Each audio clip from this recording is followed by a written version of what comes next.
Bismillahirrahmanirrahim. Assalamualaikum warahmatullahi wabarakatuh. Kami dari kelompok 4 kewirausahaan dan UMKM akan membahas mengenai prediksi, risiko, dan ketidakpastian. Sebelum memulai presentasi, mari kita mengucapkan basmalah terlebih dahulu.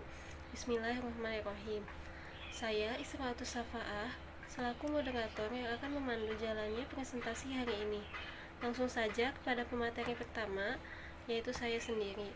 Yang pertama, faktor-faktor produksi. Jika pasar efisien, para ekonom klasik berpendapat bahwa ketiga faktor produksi ini, yaitu tanah, tenaga kerja, dan modal, mencakup semua nilai yang digunakan untuk membuat suatu produk, dan produk tidak boleh lebih mahal dan tidak kurang dari harga dibayar untuk tiga faktor. Seperti contoh, misalkan nilai pena berasal dari bahan mentah yang masuk ke dalamnya.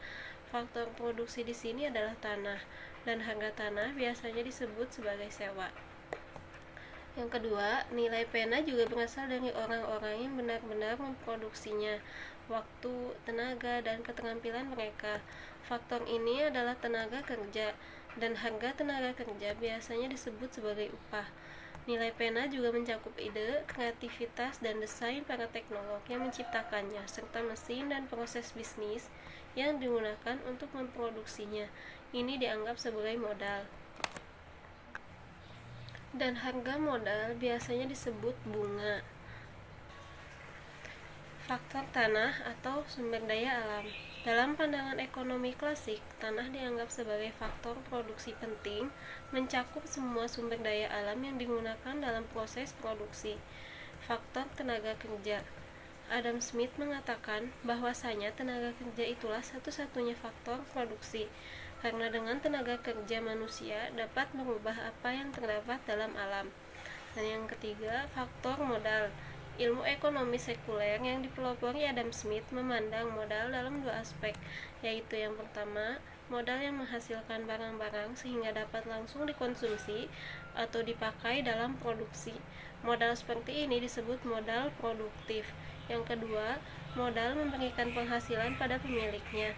Setelah modal itu dipergunakan oleh orang lain dengan menarik keuntungan. Modal ini disebut sebagai modal individu atau modal pemberi keuntungan.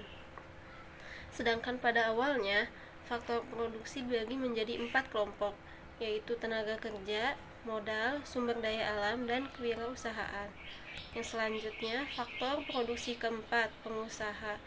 Pandangan utopis tentang ekonomi mikro inilah yang diserang Knight 1921 ketika dia berargumen pada dasarnya bahwa modal manusia termasuk kewirausahaan adalah faktor produksi keempat yang diperlukan, dan bahwa keuntungan adalah harga yang harus dibayar untuk itu. Pengusaha adalah orang yang memiliki kemampuan mengelola faktor-faktor produksi dan dapat mengendalikan perusahaan secara baik dengan menghasilkan produk dan memperoleh keuntungan. Faktor produksi keempat, pengusaha, biasanya juga disebut sebagai faktor produksi kewirausahaan. Faktor kewirausahaan merupakan faktor produksi yang tidak dapat dilihat, dihitung, ditakar, dan diraba, tetapi hanya dapat dirasakan dan diketahui dengan melihat produk yang dihasilkan. Kontribusi pengusaha. Sebelum produk atau jasa baru diproduksi dan dijual, tidak ada jaminan bahwa barang atau jasa tersebut memang dapat diproduksi. Juga tidak ada jaminan bahwa barang atau jasa tersebut memang akan dibeli dengan harga di atas biaya produksi. Seseorang harus menanggung ketidakpastian yang terlibat dalam membawa produk dan layanan baru ke pasar, dan dalam menciptakan pasar yang sebelumnya tidak ada. Dengan kata lain, permintaan dan penawaran tidak selalu dapat diketahui sebelum pengusaha bertindak. Dalam hal ini, pengusaha adalah orang berjiwa berani yang mengambil risiko untuk membuka usaha dalam berbagai kesempatan. Lalu, mengapa pengusaha berhak atas keuntungan? Kebanyakan orang teknis yang baik tidak mengerti bagaimana harga suatu produk ditentukan, bukan karena mereka tidak pintar, tetapi karena orang-orang teknis yang baik telah menghabiskan waktu dan energi mereka untuk keterampilan teknis, dan bahkan pendidikan teknologi terbaik pun seringkali tidak memasukkan paparan konsep bisnis atau peran Assalamualaikum warahmatullahi wabarakatuh. Nama saya Firjan Afal Fadilah. Di sini saya akan menerangkan tentang sebotol penuh resiko. Jadi di sini kita akan membayangkan sebuah permainan di mana kita menang jika kita memilih bola berwarna merah. Ada 3 guci di depan kita. Satu memiliki jumlah bola merah dan bola hijau yang sama. Yang kedua berisi bola, tapi kita tidak tahu berapa banyak yang berwarna merah. Dan kita tidak tahu apa isi toples ketiga. Jadi gelas mana yang akan kita pilih. Jadi pada tahun 1961, Ellsberg permainan menggunakan toples ini yang dijelaskan dalam disertai Knight pada tahun 1921 untuk memilih prevensi dan menemukan bahwa kebanyakan orang lebih menyukai toples yang proporsi bolanya tahu daripada toples yang proporsi bolanya mereka tidak ketahui. Ini ini cukup intuitif, tetapi sekarang cinta pada diri kita, tokoh yang akan dipilih oleh seorang pengusaha. Jadi para peneliti berspekulasi bahwa wirausahawan mungkin lebih disukai yang tidak diketahui daripada yang mereka ketahui, yaitu mereka adalah pengambil resiko dan karenanya mungkin memilih toples yang kedua. Jadi pada penelitian Frank Knight lahir pada tahun 1885 di McLean County, Illinois. Sebagai anak petani Kristen, ia tidak pernah menyelesaikan sekolah menengah, tetapi melanjutkan ke American University di Tennessee pada tahun 1905. Pada tahun 1916, ia telah menyelesaikan studi doktoralnya di bidang ekonomi dengan disertai berjudul Biaya Nilai dan Keuntungan. Ini adalah awal Knight penerbit yang produktif. Dalam karya, ia menciptakan gagasan kewirausahaan sebagai faktor produksi keempat, bahwa selain tanah, tenaga kerja, dan modal, pengusaha, pengelola ketidakpastian, dan sebagai ketidakseimbangan mendapat keuntungan. Tetapi bertahun-tahun yang lalu, Knight telah menyatakan secara implisit bahwa kewirausahaan, menurut definisi beroperasi di tempat yang tidak dapat diketahui, akan memilih toples yang ketiga, bahwa ada begitu banyak dimensi pada masalah kewirausahaan dan setiap dimensi cenderung bervariasi dalam banyak cara yang berbeda, membuat masalah prediksi tidak mungkin bahkan untuk dicoba dipecahkan. Beberapa situasi bisnis yang ditampilkan oleh toples pertama tidak ada yang dapat diprediksi dengan jelas. Pendidik percaya bahwa sebagian besar situasi bisnis, termasuk dalam toples kedua, semua alat analitis peramalan, prediksi, dan skenario yang diajarkan di sekolah merupakan pendekatan untuk menentukan distribusi yang terdapat dalam toples kedua. Tetapi kita memahami bahwa para wirausahawan mengambil dari wadah yang sama sekali berbeda, mungkin untuk review, melihat hal mengapa perangkaian prinsip yang sama sekali berbeda diterapkan dan bagaimana mereka belajar bahwa membuat keputusan tanpa memperdebatkan apakah pengusaha benar-benar memandang dunia melalui pilihan ketidakpastian.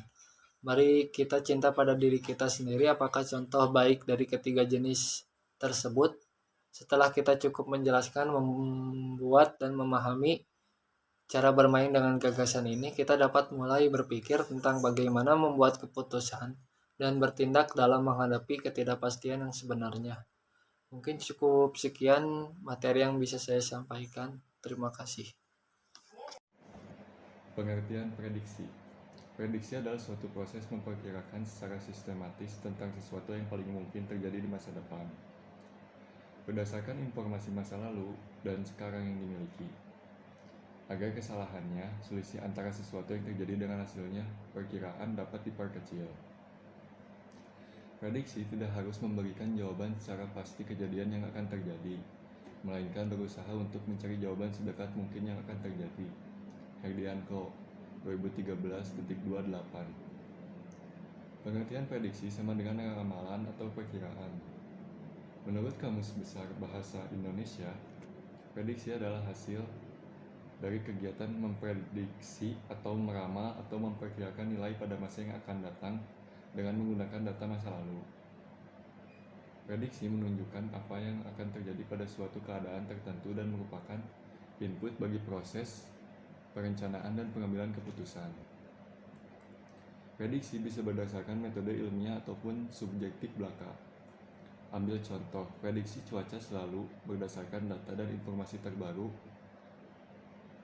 yang didasarkan pengamatan termasuk oleh satelit. Begitupun prediksi gempa, gunung meletus, ataupun bencana secara umum. Namun, prediksi seperti pertandingan sepak bola, olahraga, dan lain-lainnya umumnya berdasarkan pandangan subjektif dengan sudut pandang sendiri yang memprediksinya. Permulaan awal, walaupun pengkajian yang mendalam mengenai alternatif masa depan adalah suatu disiplin baru, barangkali orang telah menaruh perhatian besar tentang apa yang akan terjadi kemudian semenjak manusia mulai mengetahui sesuatu. Populasi tukang ramal dan tukang nujum pada zaman kuno dan abad pertengahan merupakan satu manifestasi dari keingintahuan orang tentang masa depannya. Perhatian tentang masa depan ini berlangsung terus, bahkan berkembang menjadi kolom astrologi yang disindikatkan pada tahun 1973. Berikutnya pengertian risiko. Perkataan risiko hampir selalu ditemukan dalam setiap segi kehidupan manusia, baik sebagai individu, keluarga, masyarakat, ataupun yang lainnya. Kata risiko pada umumnya membuat bayangan akan sesuatu yang menakutkan, tak menegakkan, dan kondisinya tak nyaman. Oleh karena itu, tidak heran jika banyak orang menganggap bahwa risiko itu selalu berkonotasi negatif, membawa keburukan, tak ada untungnya, dan patut dihindari, bahkan dijauhi, atau jika mungkin ditiadakan. Berbagai usaha dilakukan manusia dalam rangka menghindari, menghapuskan, mengurangi, membatasi, atau mengalihkan kepada pihak lain. Risiko merupakan suatu konsepsi dengan berbagai makna, tergantung atas konteks, disiplin ilmu, atau cara pandang yang menggunakannya. Bagi orang awam, risiko diartikan sebagai menghadapi kesulitan atau bahaya yang mungkin menimbulkan musibah, cedera, atau hal semacam itu yang sifatnya akan merugikan. Cara pandang matematis melihat risiko dari sudut tingkah laku daripada fenomenanya. Risiko adalah tingkat penyebaran nilai dalam suatu distribusi di sekitar nilai kata-katanya. Ini berarti makin besar tingkat penyebarannya, akan makin besar risikonya. KBBI mendefinisikan risiko sebagai akibat yang kurang menyenangkan atau merugikan, membahayakan dari suatu perbuatan atau tindakan. Sering orang mempersamakan pengertian risiko dengan peril dan hazard. Memang ketiga istilah ini berkaitan erat satu sama lain, akan tetapi beda dalam pengertiannya.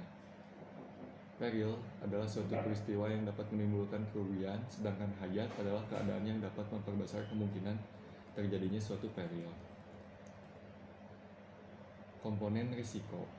Suatu risiko dapat terjadi bila memiliki 4 unsur, yaitu sumber, ancaman, perubahan, dan akibat. Jika suatu sumber menghadapi bahaya dari suatu ancaman dan terjadi suatu perubahan, keadaan atau kondisi sehingga memperburuk keadaan, sehingga terjadi suatu peristiwa yang mengakibatkan suatu kerugian, maka terjadilah suatu risiko. Berikutnya ada pengertian ketidakpastian. Apa itu ketidakpastian? Ketidakpastian sering diartikan dengan Bismillahirrahmanirrahim. Nama saya Syifa Rahimanisa, NIM 11880200034. Di sini saya akan memaparkan materi terakhir, yaitu bagaimana cara pengusaha dalam menghadapi ketidakpastian dan juga risiko dalam berusaha. Di mana kita ketahui bahwa risiko itu adalah hal yang berkaitan dengan sebuah usaha atau pengusaha itu sendiri. Ada istilah dari Prancis yang menyebutkan cantillon atau yang menggambarkan bahwa seorang wirausahawan itu merupakan individu yang beresiko dalam menjalankan sebuah perusahaan. Mungkin saja pengusaha itu merasa bahwa dirinya adalah orang yang paling sering mengambil resiko gitu, padahal pada kenyataannya kebanyakan pengusaha itu justru menghindari resiko itu sendiri. Mengubah suatu ketidakpastian itu tidak hanya dapat dicapai melalui prediksi saja, tapi perlu ada prediksi lebih baik dari lingkungan usaha ataupun terhadap pasar yang ada. Juga membangun hubungan yang baik dengan mitra merupakan menjadi salah satu alternatif gitu ketika kita menghadapi resiko yang ada. Jadi dapat meminimalisir atau membantu kita ketika resiko itu terjadi gitu. Namun dari menjaga hubungan yang baik dengan mitra ini itu ada hambatannya atau ada rintangan yang harus kita hadapi, yaitu adalah dengan memblokir hubungan mitra dengan pesaing kita agar hubungan kita tetap baik dengan mitra untuk meminimalisir resiko yang akan terjadi ke depannya. Kemudian, perbedaan yang paling penting dari pengusaha dan manajer itu adalah di dalam strategi pengambilan keputusan, di mana manajer itu biasanya membuat prediksi-prediksi dari resiko yang akan terjadi, sedangkan pengusaha itu lebih terfokus kepada strategi kinerja, bagaimana agar perusahaan ini bisa terus berorientasi kepada masa depan. Kemudian prediksi itu merupakan aktivitas yang menantang saat menciptakan pasar dan juga usaha baru. Bagaimana cara menangani ketidakpastian ini adalah bagaimana wirausahawan itu untuk mampu mencapai kekayaan tertentu yang ingin dicapai gitu. Namun hal ini tuh bertaruh ya kepada mereka yang melakukannya gitu. Maka mereka mencari cara untuk mengendalikan masa depan sehingga mereka tidak harus membuat prediksi. Nah, pengusaha ini tuh lebih konservatif daripada bankir ya, karena mereka mempertaruhkan waktu, uang, reputasi